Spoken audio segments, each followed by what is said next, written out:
आता पाहूया टॉप 9 राजकीय बातम्या।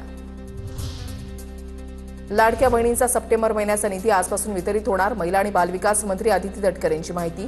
पुढील 2 महिन्यांच्या आत लाडक्या बहिणींना ई-केवायसी प्रक्रिया पूर्ण करण्याचं आवाहन।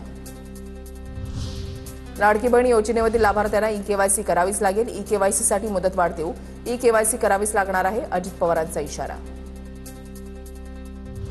सर्वच योजना कायमस्वरूपी सुरू राहतील असं नाही। खूप योजना आल्या, त्यातील काही चालू राहतात तर काही बंद होतात।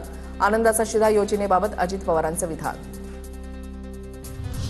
आतापर्यंत रोहेकरांची राजकीय फसवणूक झाली। येणाऱ्या निवडणुकीमध्ये विरोधकांना साताच मुद्रापर पाठवणार।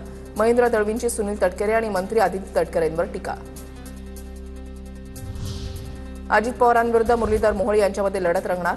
महाराष्ट्र ऑलिम्पिक संघटनेच्या अध्यक्षपदासाठी लढत। अजित पवारांकडून उमेदवारी अर्ज दाखल। महाराष्ट्र ऑलिम्पिक संघटनेची 2 नोव्हेंबरला निवडणूक होणार।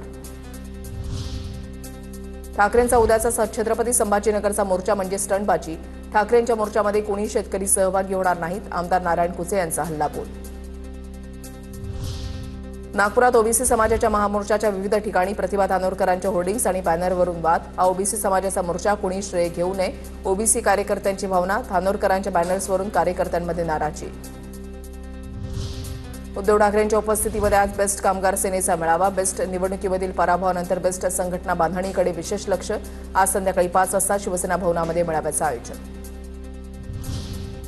भाजपची प्रदेश कार्यकारिणी लवकरच जाहीर होण्याची शक्यता। कार्यकारिणीची यादी मान्यतेसाठी दिल्लीला पाठवली। नव्या कार्यकारिणीमध्ये नव्या चेहऱ्यांना संधी देण्याची शक्यता।